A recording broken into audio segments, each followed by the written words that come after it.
Nombre, Jorge Calvo. profesión. Pues soy profesor y bueno, pues de profesión ingeniero informático, ¿no? De profesión laboral, por decirlo así. Tu lugar favorito. Pues mi lugar favorito, yo creo que cualquier lugar donde pueda estar con mi familia y o sea, con mi mujer, con mis hijos. La verdad es que me da igual playa que montaña, siempre y cuando pueda estar con ellos. Tu canción preferida. Pues mi canción sería My Immortal, del grupo Evanescence, una canción que me gusta mucho. Tu mejor hábito. Pues yo creo que, y esto lo hemos hablado ya, yo creo que mi rutina deportiva. Creo que mi rutina deportiva me hace hacer pilar sobre todo lo demás, ¿no? El estar sano mentalmente creo que me ayuda mucho. Una cosa que estás aprendiendo. Pues mira, estoy aprendiendo a decir que no. ¿No? Es un gran trabajo que llevo haciendo, sobre todo ahora con la cantidad de, bueno, de trabajo que estamos haciendo y todo, el decir que no y el priorizar. Creo que el saber decir que no y el saber priorizar creo que es una labor que estoy ahí desempeñando. Un libro que recomiendes. Pues un libro que recomiendo. Bueno, últimamente estoy recomendando uno que yo creo que ya lo conoces, es el de Vivir, los humanos viviendo en un mundo de inteligencia artificial, de Alphonse Cornella. Es un libro que me encanta, porque creo que refleja muy bien en el mundo en que nos encontramos hoy en día esas 100 ideas un poco para reflexionar, un libro que además no es muy técnico. Y en el otro lado, pues te diría, estoy leyendo ahora The Mad Fix de contra Wolfram, que es un libro, bueno, me lo estoy leyendo en inglés y que me está costando poco a poco, ¿vale? Entonces es un libro muy interesante, muy técnico sobre matemáticas, pero la verdad es que me aporta mucho valor. Y una frase que te inspire o te defina. Una frase que me inspire.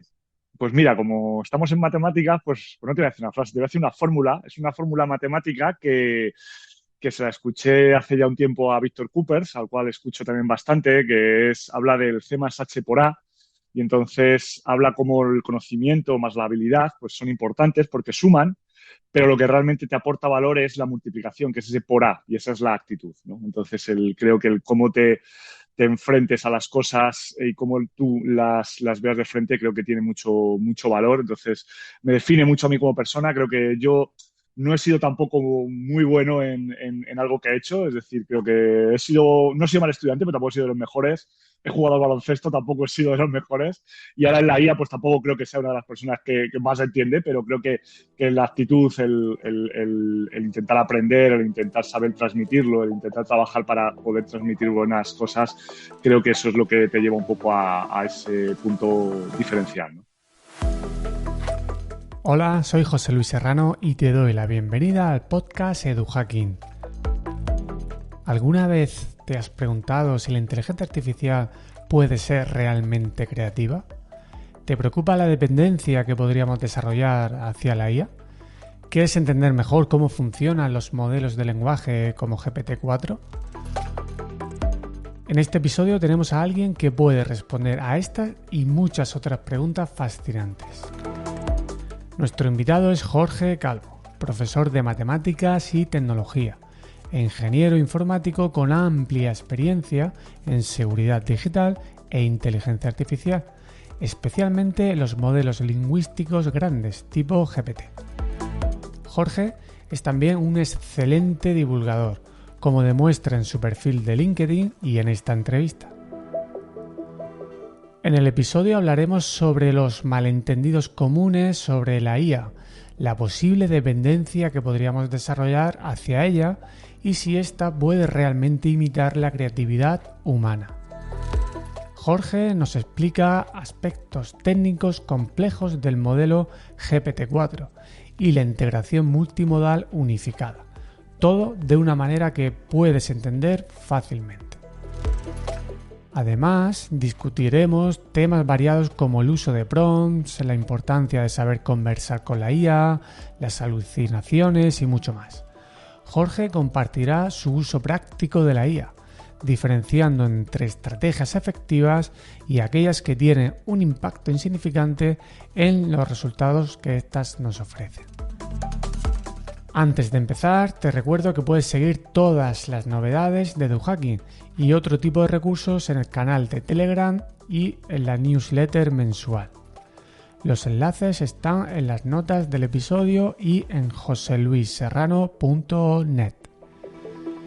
Si disfrutas con este episodio, por favor, compártelo con otras personas. Es la mejor manera de ayudar a que DoHacking siga creciendo. Y ahora sí, te dejo con Jorge Calvo. Muy buenas, Jorge. Bienvenido al podcast. Muchísimas gracias por aceptar la invitación y más sabiendo que estás aprendiendo a decir que no. Curiosamente, la anterior invitada, Mamen Horno, me comentó exactamente lo mismo.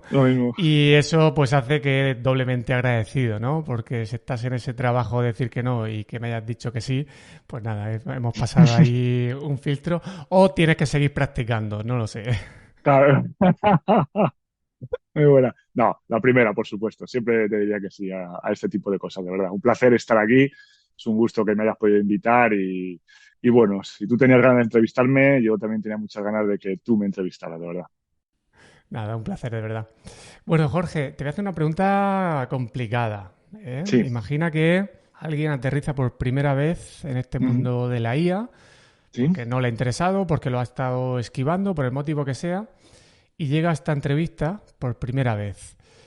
¿Cómo le podríamos situar brevemente en el escenario que tenemos actualmente? ¿Vale? Es decir, bueno, aunque vamos a hablar de docencia seguramente, pero bueno, una persona común, alejada incluso del mundo profesional, no necesariamente docente. ¿Cómo le podrías situar en este ámbito?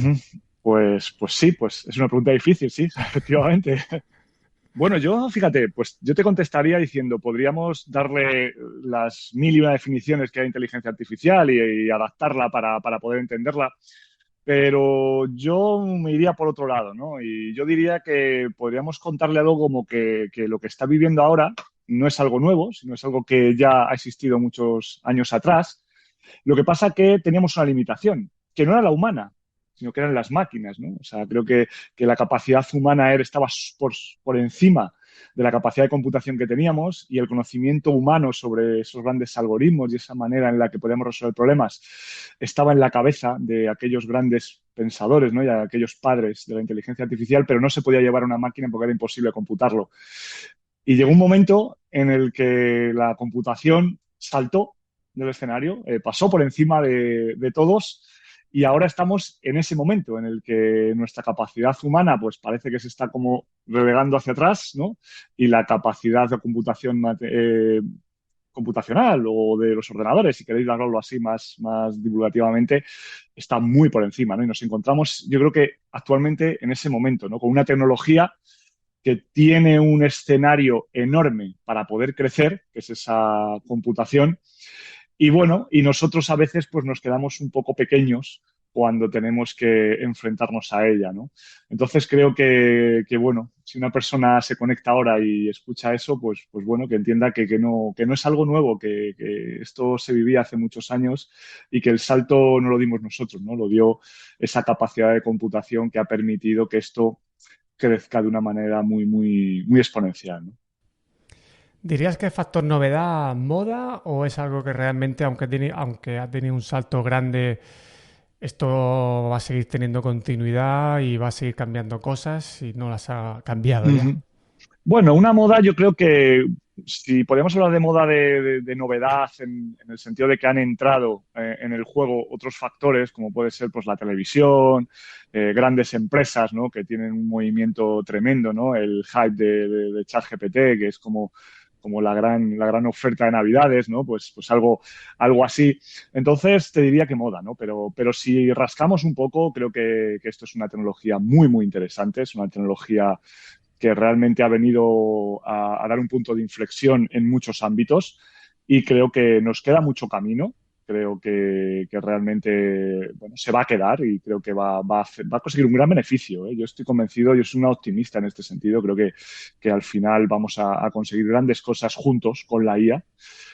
Y bueno, realmente lo que no sabemos, y es yo creo que la incertidumbre que tenemos es hasta dónde llegaremos, incluso te diría hasta en qué punto estamos. Es decir, yo no sabría decirte si estamos a medio camino, si acabamos de empezar o ya estamos llegando al final, ¿no? De ese recorrido. No sabría decirte dónde, ni el tiempo que nos va a llegar, pero creo que es algo que viene para quedarse. A mí una de las cosas por las que quería también conversar contigo de esta manera, porque ya tuvimos ocasión de Ujú, coincidir en Santiago, es por tu gran habilidad de simplificar ideas complejas, pero sin perder el rigor. También ujú, tienes esa formación técnica, eres docente, estás en investigación y haces divulgación. Entonces yo creo que eso te da como una forma de ver las cosas ujú. extremadamente interesante. Y en este recorrido te habrás encontrado con varios malentendidos habituales sobre el tema cuando hay personas, y yo te incluido, luego te contaré una, si no la dices tú la voy a decir yo, pero podemos caer en el error de, por querer comunicar ideas complejas, en decir cosas de manera muy tajante y que luego realmente pues, no se ajusta con lo que es. ¿Se te viene a la cabeza algún malentendido habitual que sueles escuchar o sueles leer sobre este tema, sobre todo, pues eso, en las redes Sí. sociales o los eventos más divulgativos? Sí, yo creo que, bueno, nos encontramos en una parte, como tú dices, ¿no? En un escenario ahora mismo que esta novedad hace bueno, que nos subamos directamente al carro, ¿no? En muchísimas situaciones en las que vemos cada día, ¿no? Creo que te diría algunas, no sé en concreto, pero una que suele pasar mucho es cuando lanzan cualquier tipo de novedad estas grandes empresas. Creo que no falta cuestión de a veces minutos o incluso segundos, a veces te diría, en que enseguida hay publicaciones ya de personas que ya no entre que esas técnicas, el perfil que tengan, y ya empiezan a comentar, ¿no? Cuando, qué menos que esperar a una publicación, ya no el paper, porque es verdad que cada vez nos cuesta más y a veces el paper técnico sobre esa investigación o sobre ese producto que sale, pues a veces o ni sale o sale semanas después, ¿no? Y ya tenemos como el derecho a poder, bueno, pues hablar de ello e incluso juzgar si es bueno o malo o va a ser tal, o incluso ya, y no te digo ya en nuestro ámbito educativo, llevarlo el lunes a la clase, porque creo que esto es novedoso porque lo ha dicho tal CEO, ¿no? Y a mí eso te diría que me molesta, ¿no? O sea, soy muy cauteloso, ¿no? Y creo que esta palabra además la utilizabas tú varias veces también cuando nacen este tipo de productos y ya hemos visto demos que se han ido al traste, ¿no? De estas grandes empresas. O sea, si una demo se va al traste, ¿qué puedo hacer yo en mi aula con eso? Entonces, ¿no? O sea, vamos a centrar un poco la cabeza y a tener un momento reflexivo, ¿no? sobre ello. Entonces, creo que esto nos lo encontramos muy a menudo, José, y creo que esto no puede ser así. O sea, creo que nosotros, más en nuestro ámbito, somos educadores, trabajamos con un alumnado, en muchos casos con menores de edad, y no podemos agarrarnos a la primera manzana que nos tiran, ¿no? Hay que parar un segundito y ver realmente lo que está pasando o esperar un momento porque saldrá una mayor reflexión, algún tipo de comentarios, alguna investigación, un carácter un poquito más técnico y si no lo entiendo, pues a partir de ahí empecé a tirar del hilo, ¿no? Yo no entiendo todas las estructuras de arquitecturas que vienen de los modelos, pero, pero me espero, ¿no? A poder leer esa información y poder ver realmente hasta dónde se puede llegar con ella, ¿no? Y creo que es algo que más o menos todos, en mayor o menor medida de entendimiento o de perfil, tendríamos que hacer. Sí, es como al final, como si sacáramos una versión uno de un medicamento y antes de pasar todos los controles los estuviéramos dando. Te ponga la vacuna ya el primer día, ¿no? Claro, es decir, pues ahí hay que seguir un procedimiento, es decir, no matamos niños y niñas en las aulas, pero ostras, estamos perdiendo eficacia, perdemos tiempo en formarnos en otras cosas, invertimos tiempo, recursos y como tú dices, es que luego te puede quedar obsoleto todo esa precipitación, ¿no? Totalmente, totalmente, ¿no? O tener que ir hacia atrás o comerte alguna vez en las palabras, ¿no? Por lo que ha pasado, ¿eh? Que ojo, que a mí también a veces me ha pasado y después de leer documentación y luego te das cuenta pues que a lo mejor no es por donde iban, ¿no? Es esa línea. Pero bueno, pero por lo menos he hecho esa reflexión, ¿no? He intentado descender y he intentado entender, ¿no? Que realmente no podemos quedarnos perplejos ante una demo y voy a ser un poco crítico aquí, ¿no? Ante una demo de que alguien en un modelo te lee la pantalla del iPad y te da una clase de trigonometría, ¿no? O sea, entiendo que nos puede, bueno, pues sorprender, pero no nos puede convencer, ¿vale? Y eso es lo que yo creo que es donde es donde está esa balanza. Es decir, a mí me sorprende, claro que me sorprende y me gusta verlo y decir, oye, me dice muy bien hasta dónde podemos llegar, pero no me está diciendo si en ese momento estamos ahí, ¿vale? Y eso es muy importante, ¿no? O sea, no me está convenciendo de que yo ya eso es un producto real para poder cambiar la educación. Eso no lo es. Sé que esa es la línea, ¿vale? Pero eso no deja de ser una demo preparada en un momento puntual cuando ni siquiera vamos a poder tener acceso todavía, y te estoy hablando de eso hace ya 3 semanas casi, a ese producto en concreto. Entonces, sorprendámonos, pero no nos convenzamos de que eso va a ser ya la revolución, ¿no? Sin duda, yo creo que es esa parte oscurilla de la divulgación que cuando uno entra a informarse con divulgadores, pues tiene que saber a quién está siguiendo. Eso es el primer paso y luego saber que quizás no hay que ir a lo último, sino a lo antepenúltimo Totalmente. y esperar a que otros prueben. Decir, bueno, tómate tú el medicamento y a ver qué efecto te hace, ¿no? Tú que eres investigador, pues compruébalo tú Eso y luego es. me cuentas, ¿no? Totalmente, que a lo mejor oye, te confundes y tal, pero es genial, porque eso es una investigación también, ¿no? El poder probar y tal, pero no ya nacer del convencimiento, ¿vale? O sea, tú no puedes nacer del convencimiento de algo o sea, que al final es muy engañoso, no nos podemos creer todo lo que vemos al final, lo estamos viendo a través de una televisión, ¿no? O de un vídeo, o un streamer, lo que quiera, ¿no? Lo mismo será muy similar, pero en las formaciones, ya cuando te pones ahí manos a la Ujú. obra formando específicamente a personas, ¿Sí? ¿encuentras algo también diferente a lo que has comentado? Es decir, como algún problema común que se suele repetir. Me encuentro mucho problema muchas veces entre dónde está la línea entre la divulgación y la parte un poquito más técnica, ¿no? Creo que a veces en este mundo de la IA tan amplio, ¿no? El otro día leía bueno, un libro donde estaban reconociendo datos sobre el conocimiento de ChatGPT en diferentes países del mundo, ¿no? Y se hablaba de que no más de un 30% conoce ChatGPT, ¿no? En la población creo que eran de 7 8 países, o sea, el 35%. O sea, cuando creemos que todo el mundo conoce esto, ¿no? Y realmente no es tanta gente la que conoce. Hay casi la mitad de la población del mundo ni siquiera, o sea, yo no tengo que usarla, ni siquiera conoce ChatGPT, ¿no?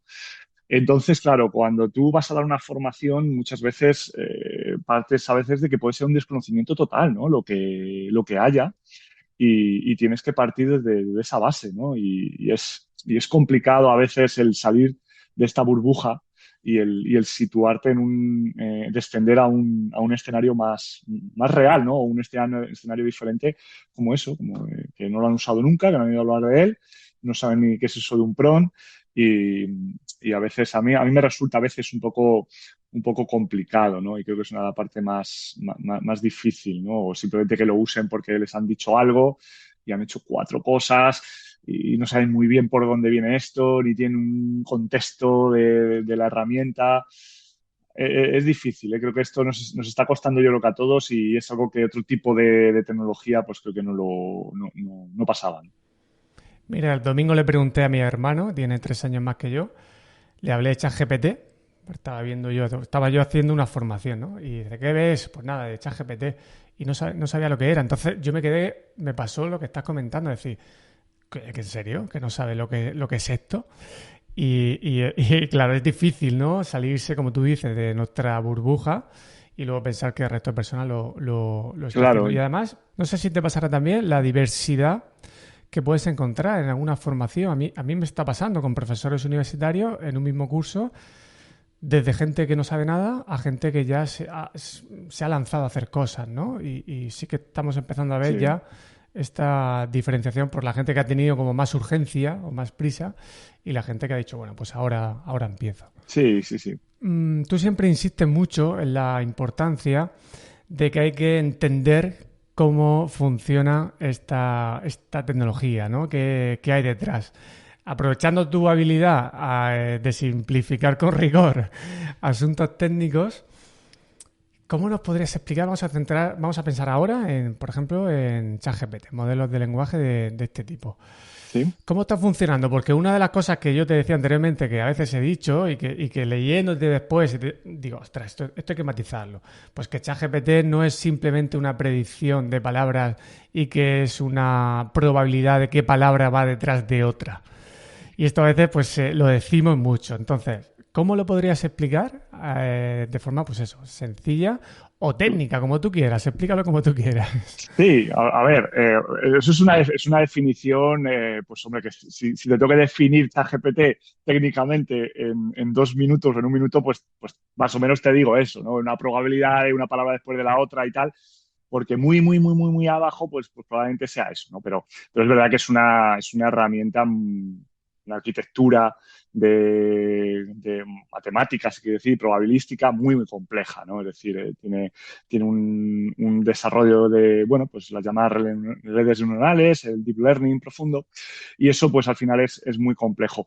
Entonces, bueno, pues si tuviésemos que definirlo, obviamente al final un gran modelo del lenguaje, sí es verdad que es una probabilidad de la siguiente palabra, ¿no? Así se empezó a entrenar, es decir, ChatGPT se empezó a entrenar con los field black, es decir, con los espacios en blanco, ¿no? Entonces le daban contextos enormes y lo que hacía era que había palabras que faltaban y él tenía que rellenarla, ¿no? Y eso es lo que daba ese autoaprendizaje, con lo cual fue aprendiendo, ¿no? Y después de esa palabra, luego otra, ¿no? O sea que el modelo de aprendizaje realmente no es que sea muy complejo, sí que es muy costoso, pero no era tan complejo. Lo que pasa es que a partir de ahí entraron muchos factores en juego, ¿no? En 2017 pues, se entró en una arquitectura muy nueva que se conoce como los transformers y esa arquitectura, que vamos a decir, una red neuronal un poco más compleja, tenía un bloque que es el bloque atencional, ¿vale? Que es la gran novedad de los transformers, ¿no? Y es la capacidad del modelo matemáticamente de entender cuál es el contexto de esa palabra, ¿vale? O el significado de esa palabra en ese contexto grande, ¿no? Y eso era muy, muy interesante, ¿no? Porque realmente era lo que le daba al modelo la capacidad de entender el sentido de la frase que tú le estabas diciendo para poder contestar de una manera correcta, ¿no? Entonces, creo que ese fue el gran salto. Fíjate, estoy hablando de un paper que salió en el 2017, All You Need, es decir, todo lo que tú necesitas, se titula. Y a partir de ahí es cuando eso empezó a crecer, ¿no? Pasamos de unas redes neuronales las LSTM, ¿no? Las redes recurrentes, a eso. Y a partir de ahí, pues la explosión, ¿no? Entonces, todo lo que vemos hoy en día, estos grandes modelos, pues se basan en transformers con ciertas ya complejidades, ¿no? Por ejemplo, una de las grandes que creo que yo lo he mencionado alguna vez y hablo mucho de ellas es el MOE, ¿no? Que es la mezcla de expertos. Es decir, ChatGPT no es un gran cerebro, no lo es. Es una mezcla de 8 cerebros más pequeñitos, ¿vale? Cada uno especialista en lo suyo. Y hay un gran rutador en el centro que tú es el que cuando tú le haces esa pregunta, él enruta al que mejor puede contestar, ¿no? Ya sea uno o varios. Por eso es tan importante la semántica del prompt, ¿no? Es decir, muchas veces sabemos que tenemos que hacer un buen prompt, pero ¿por qué? Bueno, pues porque tenemos que darle la mejor información a ese enrutador para que se lo dé a la persona más correcta, ¿no? A la hora de responder. Entonces, bueno, podríamos hablar mucho, mucho, mucho de los LLMs técnicamente porque es apasionante, o sea, la técnica que utilizan y además no es lo mismo los modelos GPT de OpenAI como el de Llama de Meta. Gemini tiene también algunas diferencias, entonces hay grandes cosas, ¿no? Pero bueno, no nos quedemos solo en que es un método probabilístico. Queda muy bien decirlo cuando tienes 30 segundos o 1 minuto, pero creo que a la gente hay que aportarle algo más, ¿no? Porque si no, entonces cualquiera haría un LLM y esto no está a la altura de nadie, sino de grandes empresas. Muy bien. Luego te preguntaré alguna cosilla sobre los prompts, pero por seguir un poquito más con estas cuestiones algo quizá más técnicas, en la arquitectura del modelo de GPT-4 ahora se va hablando de la integración multimodal unificada. Esto lo explicas ahí en tu perfil, que por cierto es maravilloso, tu perfil de LinkedIn. Muchas Da gracias. gusto seguir entrando en redes sociales y ver este tipo de publicaciones. Y en una de ellas hablas de este asunto, ¿qué es Sí, la integración multimodal unificada? realmente nace de este modelo que te acabo de contar ahora, es decir, de MOE, porque es GPT-4 y utiliza la mezcla de expertos, pero le dan ese UNIOE, que es esa unificada. ¿Eso qué quiere decir? Bueno, realmente antes, para que nos hagamos una idea, cuando hablábamos de GPT, bueno, pues 4, no el 4O, que es el Omni, que vemos, que conocemos ahora, cuando nosotros hablábamos con él, es decir, por medio de voz, porque esto ya existía, es decir, ya podíamos hablar con ChatGPT por medio de voz, lo que hace es una transcripción, es decir, entran otro tipo de modelos para poder coger tu voz, transcribirla a texto, por ejemplo, puede ser Whisper, lo transcribe, lo pasa al modelo en modo texto, ¿vale?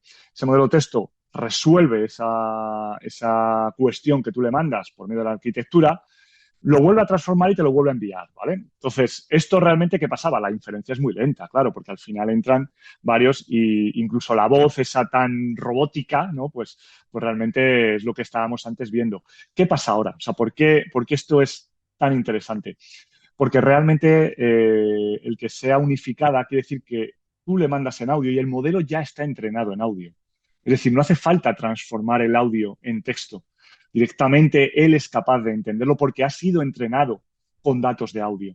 Cuando tú le das una imagen, no tiene que transformar esa imagen para decirte qué hay, ¿no? Para transformarla en texto y de texto hacerte una descripción de la imagen. No, él ya ha sido entrenado, ¿vale? Con modelos que realmente, o con datos en los que realmente es capaz de identificar y sacarte descripciones de manera directamente. O sea, es una forma en la que ir de audio a audio, imagen a imagen, o de imagen a texto, o de audio a texto, o de audio a imagen. Es decir, es todo seguido porque el modelo está entrenado de forma multimodal, ¿no? Y entonces eso hace que la inferencia sea mucho más rápida, por eso veis, hemos visto en las demos, ¿no? Que ahí sí que es verdad que es más real, el tiempo real, sobre todo. O sea, a mí lo que me asombra sobre todo de esto es la capacidad en tiempo real en la que el modelo es capaz de contestarte, ¿no? Y responderte. Esto de verdad que es impresionante, ¿no? El cómo puede actuar de esta manera. Y realmente es eso, o sea, esa es la gran diferencia que esta empresa ha dado, ¿no? Un salto por delante, yo creo que de todas,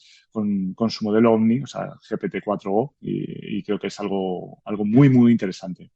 A mí me alucina también es que haya tantas personas conectadas en el mismo momento y tenga esa velocidad para hacer todo eso. O sea, es que no me cuesta llegar a Sí, bueno, entenderlo, ¿no? la capacidad de computación que tienen, eso ya es inhumano, ¿no? Por eso digo que los LLM no están al alcance de muchos, ¿no? Estos modelos en concreto, lógicamente podemos tener modelos más pequeños y tal, pero esto es impresionante, sí.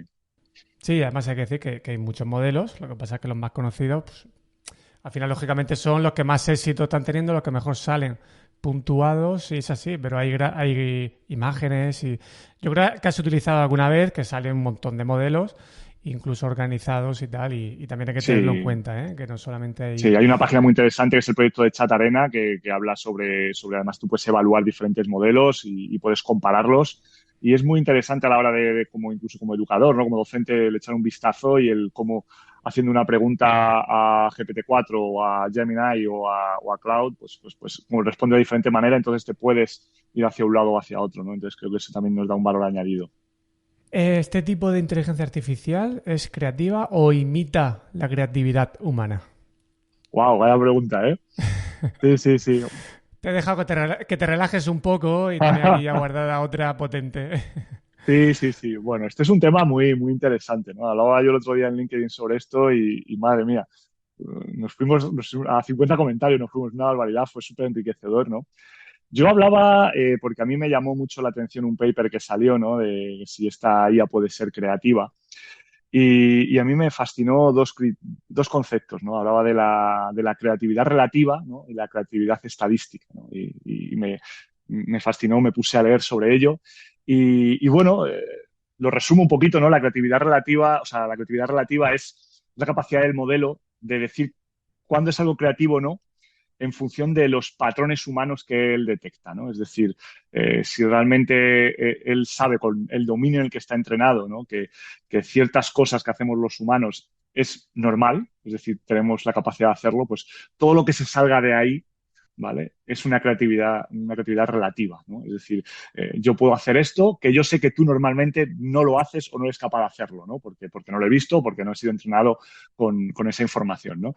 Y entonces era una creatividad un poco artificial, ¿no? Y luego estaba la creatividad estadística, que se basa en los datos factales, ¿no? Los datos factales son aquellos que son datos que van creciendo, ¿no? Es decir, tú cuando empiezas a analizar algo, cuando un modelo analiza algo, empieza con algo, con algunos datos muy superficiales, ¿no? Ponía yo el ejemplo el otro día de un cuento, ¿no? Pues, ¿de qué va el cuento? Y luego, ¿de qué va el cuento? Es de qué van los personajes, qué pueden hacer los personajes, qué tipo de personalidad tienen estos personajes. Y vas como ahondando más, y a partir de ahí, con esa capacidad, ¿no? de analizar esos datos de forma factal, pues empiezas a crear algo nuevo, ¿no? Y eso es lo que se le llama una creatividad estadística. Entonces, pero no estás creando nada, sino realmente estás un poco, bueno, pues modificando, imitando, ¿no? esa capacidad. Lo que pasa es que lo hacen muy bien. La verdad que la IA tiene esa capacidad de análisis y de capacidad de estructuración de datos que nosotros no tenemos como humanos, ¿no? Pero bueno, ahí entrábamos en otro debate que si realmente, pues bueno, nosotros también somos tan creativos o somos grandes imitadores, ¿no? de otras personas con las que hemos vivido, hemos convivido o hemos sido alumnos, etcétera, ¿no? Porque yo creo que yo he creado cosas, pero las he creado por las personas que he tenido a mi lado, ¿no? Si no, creo que no hubiera sido capaz de hacerlo. Voy a seguir forzando tu capacidad de cómputo, ¿vale? Venga, venga, vamos a Has, ello. has comentado que recibe, pues eso, muchos comentarios en muchas publicaciones. Con esas interacciones o incluso con tu propia práctica, ¿hay Sí. alguna idea que tú veías que tenías como muy clara y has ido revisando esa idea o incluso cambiándola o directamente desechando esa idea en relación a estos temas que son muy relativos, ¿no? El tema de la creatividad, pues podemos cambiar también de opinión porque va a ser muy difícil, ¿no? Llegar a consenso. Pero ¿se te viene alguna a la cabeza, alguna idea que tú hayas dicho, oye, pues mira, leí un comentario y me hizo pensar y es cierto, creo que esto no es así? Sí, bueno, a ver, pues fíjate, la creatividad me dio mucho que pensar, pero hubo uno muy interesante y además, fíjate, me hizo pensar también mucho, bueno, tu compañera y una gran compañera también mía, que es María del Mar, en una publicación que yo hice en relación a un comentario también que hizo ella, ¿no? Que era sobre la creatividad, pero también sobre la dependencia, ¿vale? De lo que tenemos de la IA, ¿no? Y a mí me hizo pensar realmente en algo que yo no había llegado a caer, ¿no? En ese sentido. Y cuando empecé a leer un poco más en profundidad, incluso di con una investigación súper interesante, ¿no? Donde hablaba de diferentes grupos de alumnos, donde se le había dado uno con un tutor de IA, otro con una lista de comprobación y otra sin nada. Y cómo esa IA había generado dependencia, ¿no? En el alumnado. A mí me hizo pensar y dije, o sea, que realmente a lo mejor no es cuestión de que estemos continuamente. Que fíjate que yo también he sido un poco, yo siempre soy muy cauto, ¿no? Ante esto, pero bueno, el utilizar herramientas de IA generativa me parecía algo productivo, algo que creo que, joder, que daño va a hacer, ¿no? Realmente que puedan hacer cosas y cosas y cosas y cosas.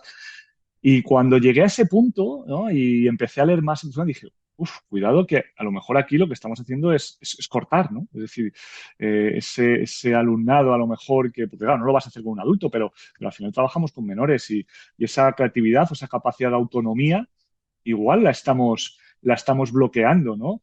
Porque incluso hablaba en algunos casos de ciertos alumnos que decían, joder, lo primero que hago es preguntarle a GPT y ya, aunque yo tenga mejor idea, no la voy a hacer porque ¿cómo le voy a superar a él, ¿no? Que es como, es casi como Dios, ¿no? En ese sentido. Y le estábamos cortando. Entonces, ahí me dejó bastante, tal, no me hizo cambiar realmente de opinión de una forma brusca porque yo ya tenía esa cautela que te he dicho, pero sí me hizo, bueno, esto hay que leerlo muy tranquilamente, esto creo que hay que divulgarlo, creo que es vital porque no tenemos investigación todavía, porque esto es muy joven, esta tecnología, y creo que, joder, me dio un punto para decir cuánto nos queda todavía por aprender en estos ámbitos concretos de la educación con la inteligencia artificial. ¿Cuánto nos queda? Y creo que ha sido uno de los puntos importantes.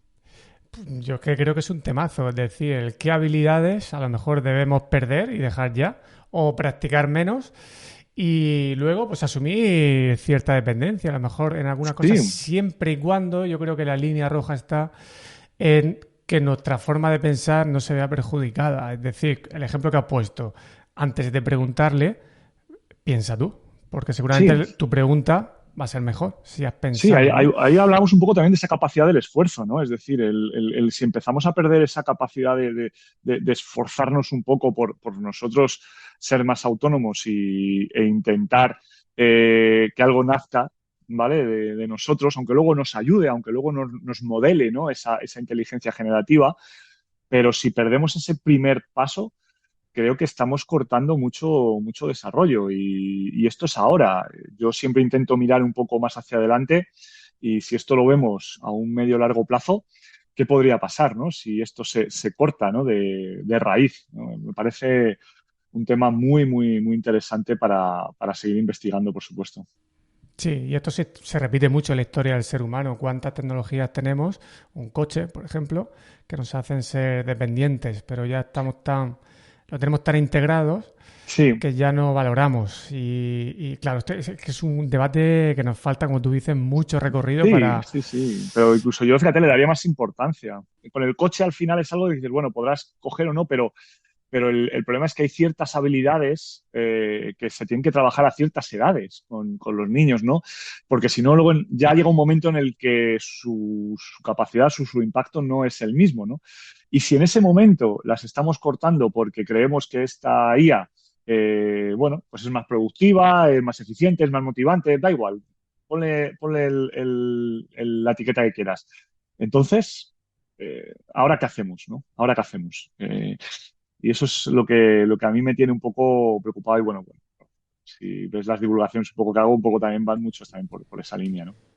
Sí, yo esa metáfora que me gusta mucho utilizar de Mariano Sigman, el sedentarismo cognitivo, ¿no? Cognitivo, Decir, vale, te puede hacer llegar más lejos, pero sin perder el esfuerzo, porque, claro, a ver, un coche te hace llegar más rápido, más lejos, pero tú igualmente necesitas moverte, necesitas hacer ejercicio. Entonces, el eso que es. algo te permita hacerlo más rápido no quiere decir que te beneficie más. Pero claro, esto enseñárselo a una criatura que está inmadura, que tiene Claro, urgencias por aprobar una asignatura, por ejemplo, si nos vamos al contexto educativo, pues claro, es a ver cómo se lo difícil, cuentas. Está diciendo, sí, tú me lo cuentas tú, que tienes tu trabajo y no te juegas nada, pero yo que puedo ver este atajo, pues lo total. voy a utilizar. Lo quiero Sin duda coger, es ¿no? Y eso es complicado, ¿eh? O sea, no es nada fácil y creo que es uno de los grandes retos a los que nos enfrentamos, ¿eh? uno de los grandes retos también que hemos ido viendo con el tema de estos modelos es que pues, las llamadas alucinaciones. Ujú. ¿Podemos enseñarle a que no alucine, aunque cada vez se va viendo menos? Sí, o sea, si me preguntas así, yo te diría que sí. Es decir, técnicamente, al final las alucinaciones se están demostrando que vienen sobre todo no por los entrenamientos base que se hacen de los modelos, es decir, cuando tú entrenas un modelo siempre hay un entrenamiento base y a partir de ahí se hace un fine tuning, ¿no? Es un ajuste fino del modelo que es, bueno, ahora ya que tengo la base, ¿no? Tengo el conocimiento básico de lo que es el modelo y ahora voy a especializarte en medicina o en derecho o en estadística. Entonces haces ese ajuste fino, ¿no? Y se está demostrando que es ahí, ¿no? Cuando se hace este ajuste fino es cuando empiezan a hacer más alucinaciones, ¿no? Porque el modelo lo que intenta es contestar, ¿no? Y también aquí entra un factor muy interesante con la alucinación, que es la adulación, ¿vale? Y entonces los modelos tienden a adularte, es decir, en muchos casos. Es otros, vamos a decir, problema que surge y está demostrado también por investigaciones que lo que intentan es, bueno, pues el mantenerte en esa conversación y el seguirte la corriente. Entonces, si al final el modelo lo que te está contando no es cierto, pues al final tiene que tirar de algo, ¿no? Y tira de esa información que tiene tuneada, vamos a decir así, entonces parece que lo que te está contando es, bueno, pues algo imaginativo, algo alucinante, una alucinación, y realmente él no sabe que es una alucinación, incluso en muchos casos él piensa que lo que te está diciendo es cierto, ¿no? Entonces, es un tema complejo, ¿no? Es decir, hay mucha investigación sobre ella de cómo se puede corregir, pero bueno, se está consiguiendo, es decir, se están haciendo entrenamientos mucho más especializados, entrenamientos etiquetados, el aprendizaje por refuerzo, que es un tipo de aprendizaje muy interesante, que ha quedado un poquito apartado, pero que es una de las ramas sobre todo del aprendizaje del machine learning muy, muy interesante y del aprendizaje profundo, y es ese aprendizaje por recompensa, ¿vale? Y el cómo medir esas recompensas y el cómo escalar esas recompensas. Y bueno, pues según investigaciones, por ahí va la línea de cómo intentar corregir estas alucinaciones, ¿no? Para ir enseñando al modelo más escaladamente su conocimiento. Y luego como usuario, porque yo he escuchado muchos consejos, los estoy probando también, pero quiero saber tu opinión. Y si, bueno, pues si sabes algún resultado de investigación, no sé si habrá dado tiempo a investigar esto. Por ejemplo, en ChatGPT tenemos la posibilidad de customizar las instrucciones desde nuestro perfil, ¿no? Pues una especie de manera de configurar todas las, por así decirlo, todas las Sí, conversaciones que luego vamos a tener. Si ahí en esa customización ponemos, entre otras cosas, no te inventes nada cuando no lo sepas, di que no lo sabes. O, por ejemplo, o no me des la razón cuando no la llevo, es decir, corrígeme sin problema. Yo esto lo tengo puesto, pero hasta el momento todavía no me ha dicho nunca que no lo sabe.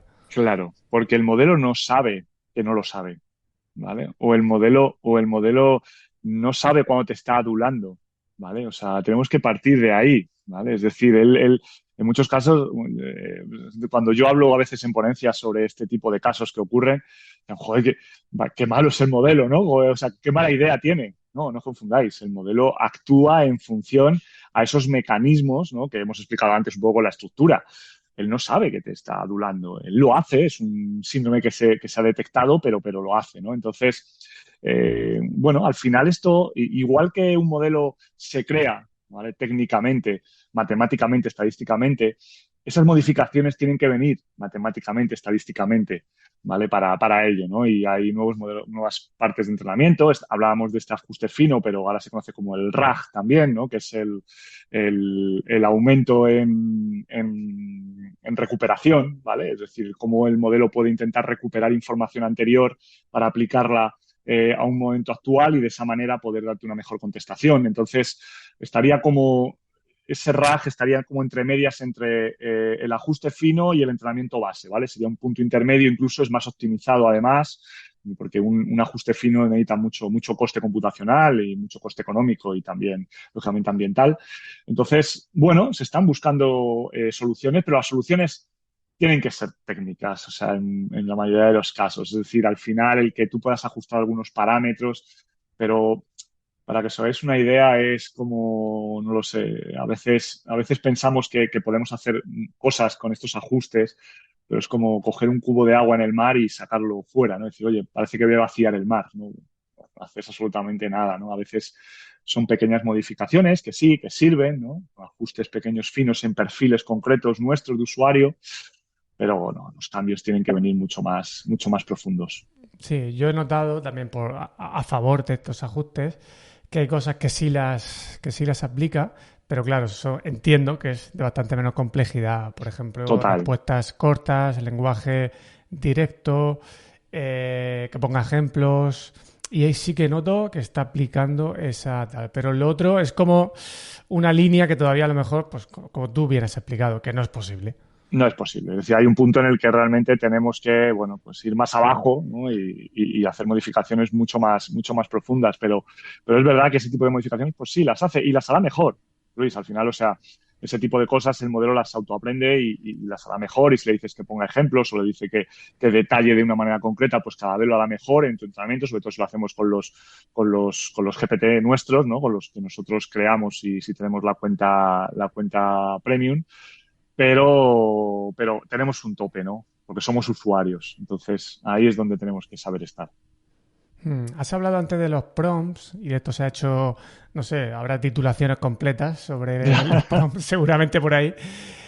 Pero también hablabas tú en tu perfil de LinkedIn del Sí. asunto de si podemos llegar a agotar a la IA con bloques de contexto tan grandes o Ujú. prompts tan elaborados. Es decir, en qué momento un prompt elaborado se convierte en un lío, por así decirlo, para estos modelos para diferenciar en qué se enfoca más. Es decir, cómo podemos encontrar este equilibrio entre un buen prompt y no pasarnos metiéndole ahí una cantidad de información ya exagerada. Claro. A ver, aquí hay dos factores importantes. Uno es el prompt, como tú bien mencionas, y otro es el llamado bloque de contexto, ¿no? Es decir, la capacidad, la ventana en la que el modelo puede mirar el contenido al que tiene que hacer referencia, ¿no? Estamos hablando ahora, pues, 28.000 tokens, 32.000 tokens, que son los modelos. Tokens, podemos decir que son palabras, más o menos, no llegan a ser palabras como tal, pero más o menos. Ahora Gemini dice que va a sacar 1 millón de tokens. Bueno, pues entonces hay que jugar un poco con eso. Es decir, la elaboración excesiva de los prompts, aparte de colapsar a ese enrutador que hablábamos antes, ¿vale? Si sobre todo estamos jugando con los modelos GPT, ¿vale? Con los modelos de OpenAI, incluso con Gemini también, que utiliza también esta estructura, pues realmente si su bloque de contexto no es tan amplio, pues realmente al final no es capaz, ¿no? De contextualizar ese prompt tan elaborado, y probablemente el enrutador, cuando tenga que dar esa consulta, pues no lo haga de manera correcta, y por lo tanto por eso recibimos a veces decir, joder, hoy no va bien o este prompt no funciona. No, pues realmente es porque tenemos que saber jugar con eso, ¿no? Los bloques de contextos, los bloques atencionales, que hablaba antes, y esto viene de los transformers, eh, es algo vital, ¿no? O sea, esto es una de las partes de la arquitectura en la que el equilibrio es vital, ¿no? Y solo hay que entender una cosa, es decir, la empresa OpenAI, que es una de las top ahora mismo, sigue estando en esos 32.000, 64.000, creo que hablan en algún caso, tokens, y no pasa de ahí, ¿no? Y porque creo que realmente no... Es muy fácil llegar al millón de tokens, ¿vale? Y creo que yo hice un día una publicación sobre un caso en el que se podía llegar, pero claro, al final pierdes mucho contexto, ¿no? Y pierdes una capacidad de especialista, ¿no? En hablar de ciertos temas, porque entiendas de todo, pero maestro de nada, ¿no? Y entonces eso también hay que saber controlarlo, ¿no? Y yo creo que viene ahí un poco de ese agotamiento de la IA, porque al final hay un límite de hardware también, ¿no? Y el que tengamos bloques computacionales, o sea, bloques atencionales enormes, implica una capacidad de computación enorme, ¿no? Y eso al final, pues bueno, pues todo tiene su límite también. Y luego también tener en cuenta que es una conversación, que no todo es el primer gran prompt del inicio de la Total. conversación, que no te la juegas a una carta.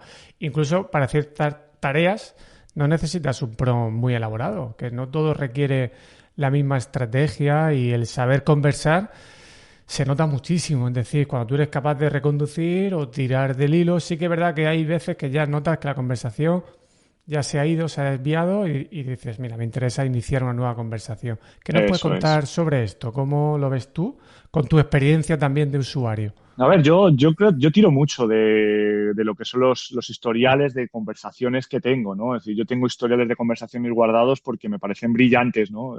Pero, o sea, me parece brillante porque me salió brillante en ese momento, y creo que la conversación fue por un punto en el que a mí me encantaba, y lo tengo ahí, ¿no? Y entonces siempre que intento hablar de algo a lo mejor relacionado, todo, me voy a esa conversación porque ya tengo, ¿no? Ese historial ahí metido, ¿no? Incluso pues he cogido cosas de ese historial, y en mi GPT pues lo he intentado entrenar utilizando esa misma estructura, y a veces no sale igual incluso, ¿eh? Pero es vital, ¿no? Es decir, creo que el saber tener una conversación al final es un modelo conversacional, no es un modelo de pregunta-respuesta, ¿no? Y creo que eso es algo que tenemos que tener todos claro, y es muchas veces cuando hablábamos antes de que hay mucho escalón, ¿no? de competencia sobre la IA, y sobre todo cuando tratamos con este tipo de herramientas, ¿no? No es cuestión de preguntar y que me responda y ya está, ya lo tengo. A veces es un modelo conversacional, o sea, lo que buscamos con estos LLMs es una conversación eh, parecida a la de un humano. Por lo tanto, tú a veces, yo no voy contigo y te digo, oye, José Luis, esto y esto, ¿no? Y pues, a lo mejor te digo, oye, buenos días, ¿qué tal? En vez de empezar hablando de esto, pues empezamos hablando de otras cosas, ¿no? Y le damos un poquito de conversación. Y creo que aunque sea un poco, bueno, paradigmático esto, ¿no? Porque estás hablando con una máquina, pero creo que es necesario, y eso enriquece, ¿no? Enriquece al modelo, enriquece la conversación, y por lo tanto te enriquecerá el resultado que tú quieras buscar. De hecho, hay muchas personas que recomiendan eso, tratarlo como si fuera un humano, sin necesidad de estar dándole las gracias y los buenos días, pero sí intentar pedirle las cosas como si fuera Sí, incluso un humano, que eso puede ser incluso más eficiente. totalmente, actúa mejor. Incluso hay una investigación súper interesante, ¿no? Que habla de que el modelo GPT-4 en algunos casos ha actuado mejor cuando le das una propina. y una propina incluso de $10, ¿vale? Es decir, Incentivos, sí.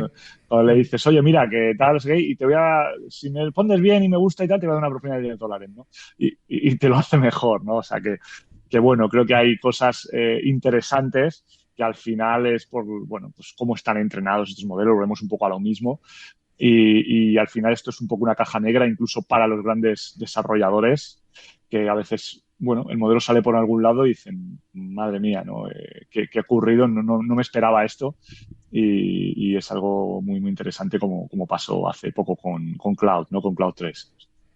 Y que los trucos que funcionan hoy, pues a lo mejor dentro de, iba a decir un mes, Nada, pero es que a lo mejor no la semana funciona, que ¿no? viene ya no son tan útiles, ¿no? Porque incluso el modelo lo lleva incorporado ya y ya no te hace falta ya tenerlo en cuenta. Eso es, correctamente. Has hablado de los GPTs.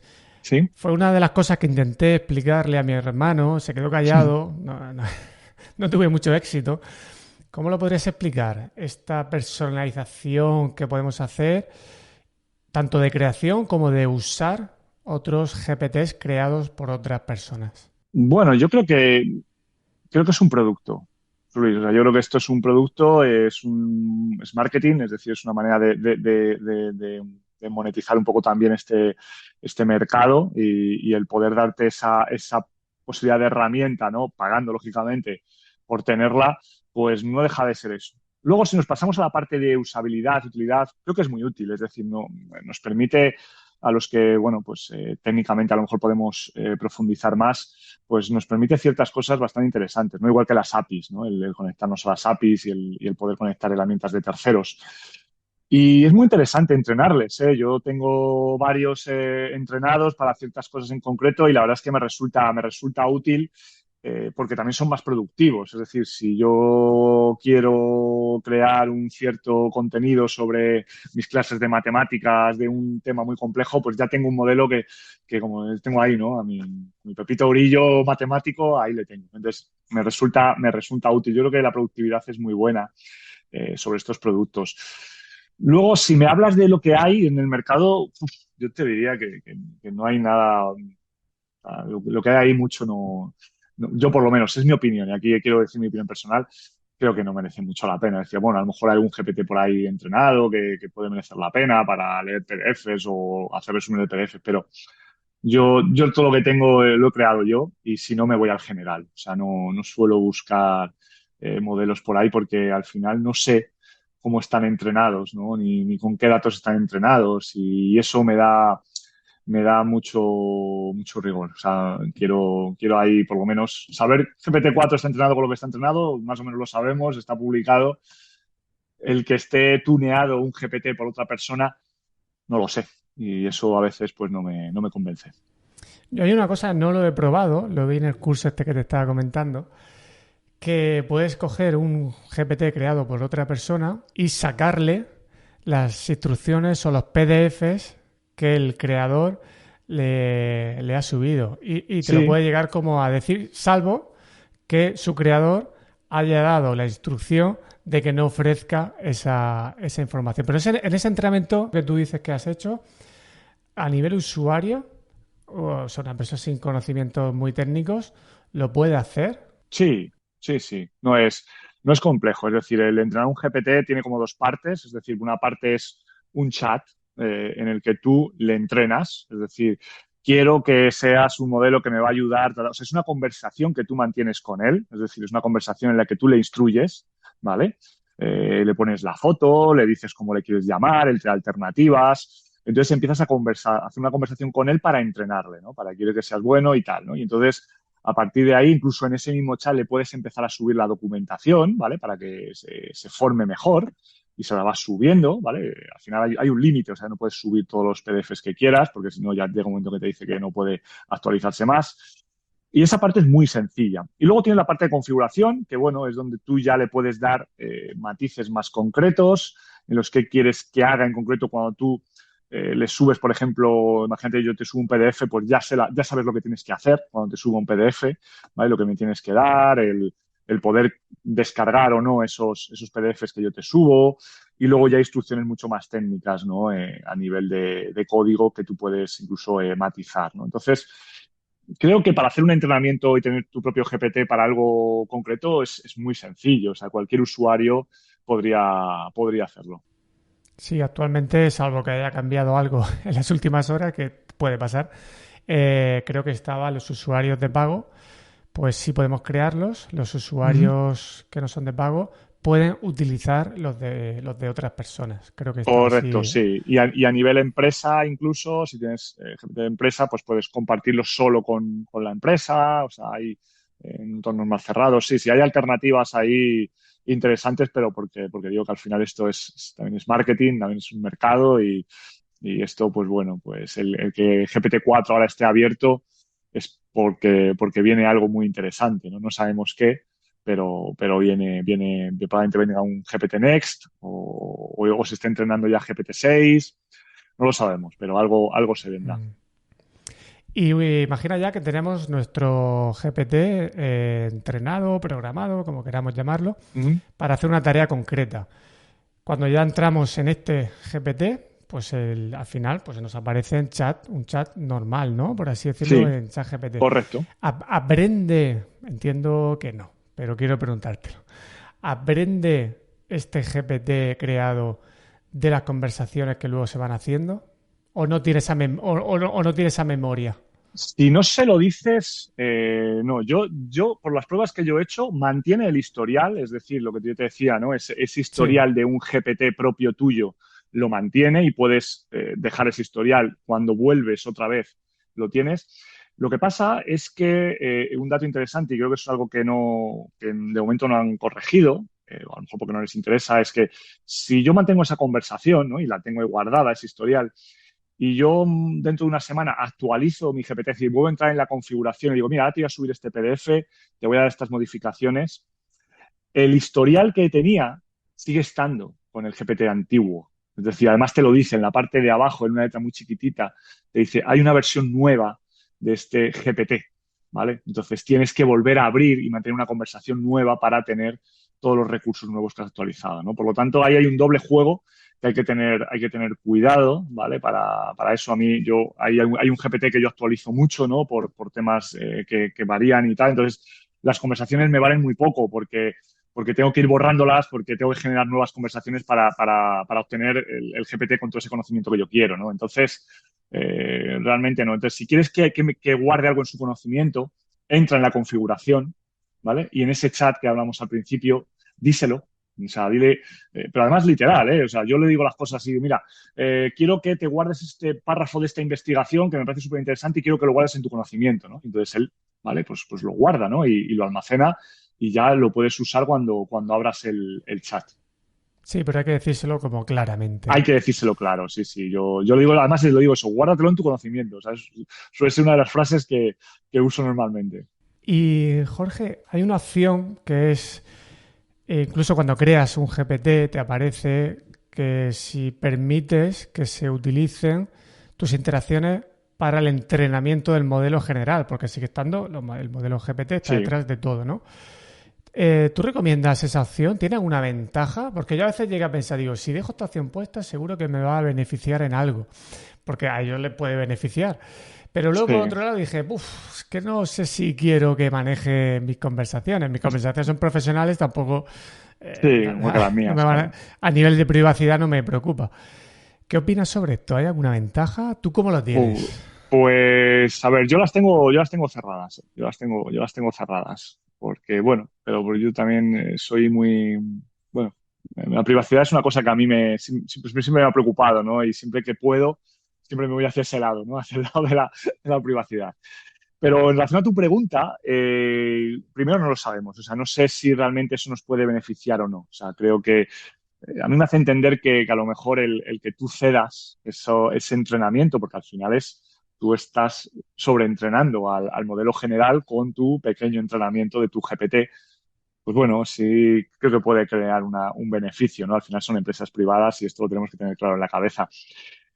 Pero, ¿qué puede aportarnos? Bueno, yo creo que tampoco nos puede aportar mucho más. Es decir, creo que al final esto es como todo, ¿no? Es decir, el pequeño entrenamiento que nosotros podemos hacer al modelo general, es tan pequeño, ¿no? Que realmente es inapreciable, ¿no? En la mayoría de los casos. Estamos hablando de millones de usuarios con una interacción y una capacidad de inferencia es enorme, ¿no? Y el que yo tenga dos o tres GPTs cerrados privados para mí solo, creo que poco puedo hacer, ¿no? O sea que por lo tanto, yo creo que ahí es un poco. Tampoco digo que sea malo el tenerlo abierto, ¿eh? O sea que creo que si realmente se usa, como tú decías, investigación, trabajo, no compartes tampoco cosas muy personales, pues bueno, pues no pasa absolutamente nada, ¿no? El poder hacerlo en abierto.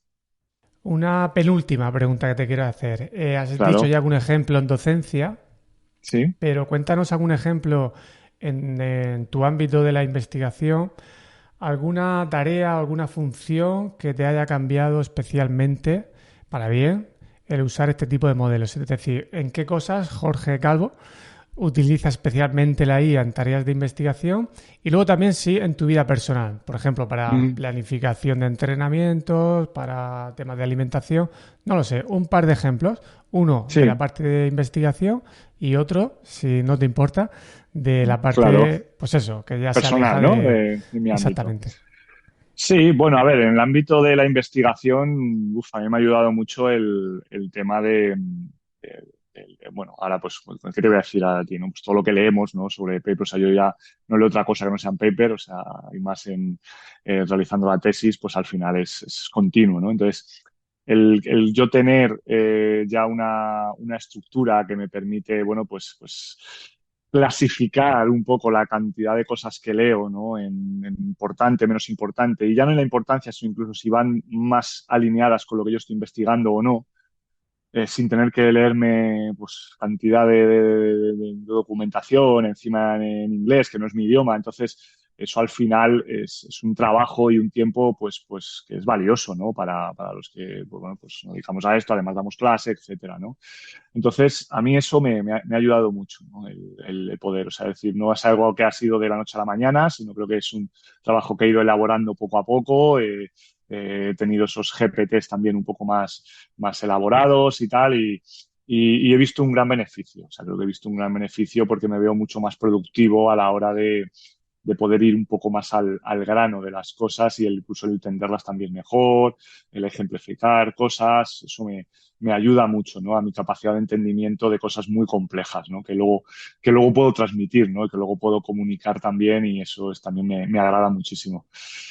Y en el ámbito personal, pues la verdad es que para mí es mi día a día. O sea, la IA la verdad es que la uso mucho, ¿no? Desde cosas tan básicas como los sistemas de recomendación, ¿no? Que tanto conocemos y que bueno, y que me ayuda a jugar con ellos, ¿no? Y que me ayuda también. Una cosa que me ha ayudado mucho, fíjate, y esto te lo voy a decir porque me ha ayudado, y no tanto en el ámbito bueno, pues de las cosas al servicio que me pueden dar, sino en las conversaciones con mis hijos, ¿no? Es decir, el explicarles cómo funcionan, ¿no? Es decir, esa IA que tenemos tanto alrededor, te hablaba de estos sistemas de recomendación, te hablaba de cómo funciona un Google Home o cosas de esas, el que eso es inteligencia artificial, el por qué ocurren ciertas cosas y el establecer esta conversación. Mi hijo Guille tiene 12 años, Aitana tiene 14 y están yo creo en esa edad un poquito de curiosidad, ¿no? Y el poder contarles estas cosas, ¿no? En mi perfil también me permite el hablarles de este tipo de cosas y el decir, oye, pero a que no sabes por qué pasa esto, ¿no? Y te has fijado que la publicidad, tanto de esta persona como de esta, puede ser diferente si están en diferentes lugares, ¿no? Aunque estén viendo lo mismo en televisión.